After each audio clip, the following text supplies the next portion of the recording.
งานบุญนอเปเจ้าการประกวดนางสาวเผ่ามงและการประกวดนางห้องเสียงดี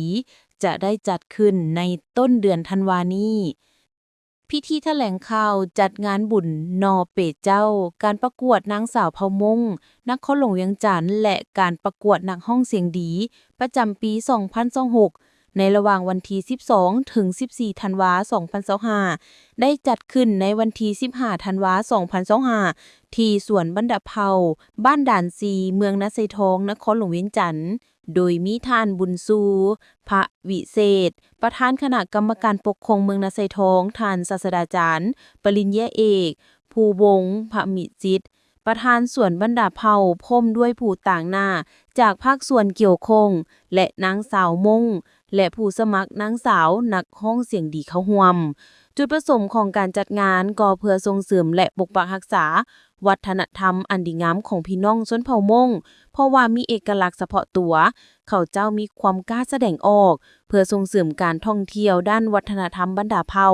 เป็นการช่วยผลักดันให้สวนบรรดาเผ่าแห่งนี้กลายเป็นแหล่งท่องเที่ยวแห่งหนึ่งของเมืองนาไซทองและนครหลวงเวียงจันทน์อยู่ในสวนบรรดาเผ่าพนักงานส่วนหลายแม่นชนเผ่ามงจึงได้จัดงานบุญนอเปเจ้าเป็นประจำทุกปีเพื่อสร้างโอกาสให้กับลูกหลานสาวหนุ่มชนเผ่ามงอยู่ในเมืองนาไซทองและทั่วนครหลวงเวียงจันทน์โดยเฉพาะ4บ้านคือบ้านด่านซีบ้านพลไส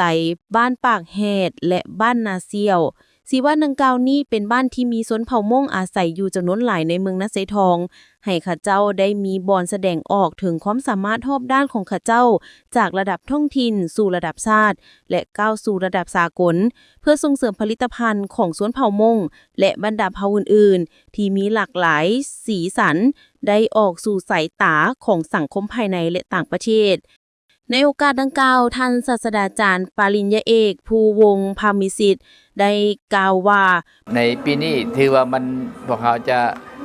เฮ็ดใหญ่กว่าทุกๆปีและพิเศษกว่าทุกๆปีเพราะว่างานในปีนี้พวกเขาก็ได้กะเก็บมาอย่างหลายบ่ว่าทางด้านเวทีบ้านการตกแต่งทางเข้าตกแต่งทางสวนให้งามขึ้นพร้อมนั้นพวกเขาก็เนาะมีรายการหลายขึ้นเนาะแล้วก็พิเศษก็คือมีการสมัครนางงามนักร้องหลายขึ้นปีนี้จะมีใบหน้าอันใหม่แล้วก็รางวัลก็หลายขึ้นแต่บอบนั้นพวกเขาก็จะมีก็คือปีนี้พวกเขาได้ร่วมนำทั้งเมืองนะแล้วก็4หมู่บ้าน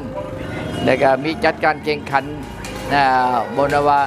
นอกจากนักร้องนางงามแล้วพวกเขาจะมีแข่งขันกีฬาแบบชนเผ่าก็คือมียิงนาเก็กตีมะคางและอื่นๆหลายอย่างที่มันแปลกจากทุกๆปีพวกเขาก็มีเนาะเวลานั้นพวกเขามีแกงไก่แกงยาคาตำกบเปียงเงินมะคอนเนาะถือว่ามีหลากหลายแล้วปีนี้เขาเพิ่มอีกกิจกรรมก็คือยิงนาเก็กตีมะคางต่างๆนี่ก็เฮ็ดให้มันมีบรรยากาศแบบหนึ่งที่ว่าเอา4หมู่บ้านมาแข่งขันกันเนาะ